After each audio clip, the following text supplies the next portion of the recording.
Baik, kita sudah sampai ke kewajiban wali ya. Bismillahirrahmanirrahim. Faslun. Qala al-muallif rahimahullah, faslun. Yajibu ala wali as-sabiyyati was-sabiyyi was-sabiyyati al-mumayyizaini ay ya'murahuma bis-shalah wa yu'allimahuma ahkamaha ba'da 7 sinina qamariyatin wa yadribahuma ala tarkiha ba'da 10 sinina kasaumin ataqah. Wajib atas seorang wali anak, baik anak laki-laki maupun perempuan yang telah mumayyiz, memerintahkan keduanya untuk mengerjakan solat, mengajari keduanya tentang hukum-hukum solat tersebut setelah si anak genap berumur 7 tahun qamariyah, dan memukul keduanya bila meninggalkannya setelah genap berumur 10 tahun qamariyah. Begitu juga puasa apabila keduanya mampu melakukannya.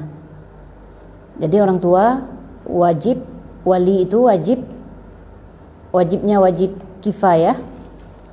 Jika telah dilakukan oleh bapaknya, selesai tanggung jawab yang lain. Kalau ada anak tidak ada bapaknya misalkan, tentu saja nenek, paman misalkan, kakek. Wajib kepada wali ini meminta mereka untuk solat dengan tegas.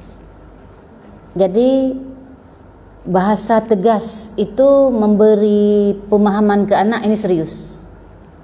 Tidak memintanya dengan solat nak, setelah itu enggak peduli, boleh minta solat nak.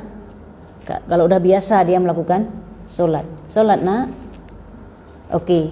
Kalau sudah biasa melakukan solat, kalau agak males-males, solat sekarang gitu. Juga mengajari hukum-hukumnya. Kalau di belakang sudah disampaikan misalkan wajib melaksanakan kewajiban sesuai syarat dan rukun, kita wajib mengajarkan kepada anak syarat dan rukun solat misalkan. Bagaimana cara wudu, itu diajarkan. Kalau tidak, maka walinya berdosa kalau tidak mengajarkan. Inilah beban orang tua karena dia umurnya mumayyiz. Mumayyiz itu ketika anak memahami pembicaraan dan mampu menjawab pertanyaan. Ini umur mumayyiz. Kebiasaan adalah umur 7 tahun. Kebiasaan 7 tahun umur mumayyiz itu. Nah, baik anak laki-laki ataupun perempuan gitu ya. Wa yajibu alaihi aidan ta'limuhuma minal aqaidi wa ahkami yajibu kadza wa yahrumu kadza wa masyru'iyyati siwak wal jamaah. Juga wajib kepada wali tersebut mengajari keduanya tentang akidah, mengajari hukum-hukum, mana yang haram, mana yang halal, disyariatkannya bersiwak dan salat berjamaah, itu dibiasakan. Jadi bersiwak sudah dimulai diajari. Bersiwak itu baik, kapan bersiwak, bagaimana cara bersiwak.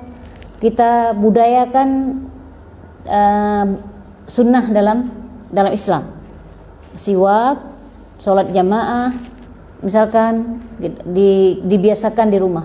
Jadi kalau ada orang tuanya, kalau ada bapaknya, ayo kita sholat sama-sama. Jadi seandainya di masjid itu sudah ada yang jadi imam, sudah selesai syiarnya, si bapak kan boleh tidak pergi untuk mendidik anak dalam sholat jamaah gitu.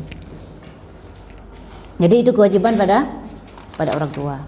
Wa yajibu ala ulatil amri qatlu tarikis sholah kasala in lam yatub wa hukmuhu annahu muslimun. Wa yajibu ala kulli muslimin amru ahlihi bis shalah wa kulli man qadara alaihi min ghairihim. Wajib bagi penguasa untuk membunuh orang yang meninggalkan salat karena malas jika tidak bertobat, namun hukumnya ia tetap muslim. Kemudian juga wajib atas setiap muslim memerintahkan keluarganya untuk mengerjakan salat, juga memerintah setiap orang yang ia mampu memerintahkan mereka yang bukan dari keluarganya. Nah, kewajiban ini kepada ulatul amri, kepada imam, kepada khalifah, kalau ada khalifah. Lagi-lagi ini seperti pembicaraan kemarin. Karena tidak ada khalifah, sekarang tidak ada yang layak untuk kita sekarang ini misalkan. Enggak ada yang layak untuk kita angkat sebagai khalifah. Bagaimana dibilang kita dengan ada dosa warisan gara-gara tidak didirikan khalifah? Yang wajib itu belajar ilmu. Kalau sudah ngerti semua ilmu agama, baru nanti orang paham bagaimana melaksanakannya, gitu kan? Wajib kepada penguasa atau imam membunuh orang yang ninggalin sholat.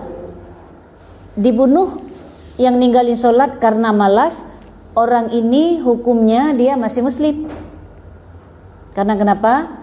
Karena dia meninggalkan sholat karena muslim, bukan karena menentang hukum. Sedang saya jelaskan. Ini wajib, saya nggak dengar yang awal. Yang saya jelaskan, wajib dibunuh ini karena dia masih muslim. Dia masih muslim. Tapi yang kedua memang bukan muslim. Ini yang mau saya jelaskan. Itu jadi jangan dipotong dulu ya.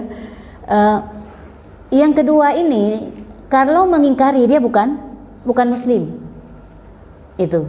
Ini penjelasannya belum tuntas tadi. Jika dia mengingkari hukum bukan muslim. Itu. Kalau dia malas muslim. Kalau dia mengingkari hukum bukan muslim lagi. Itu.